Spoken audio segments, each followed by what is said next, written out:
Dostlar şaşırmış dört bir yanda, ne mutluluk kalmış ne de huzur. Dalmışlar bitmeyen bir uykuya, nereye bu gidiş, nereye böyle? Dalmışlar bitmeyen bir uykuya, nereye bu gidiş, nereye böyle?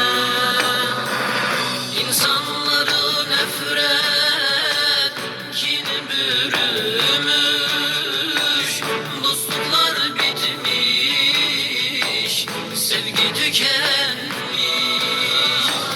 Adalet yerini zulüm almış, nereye bu gidiş, nereye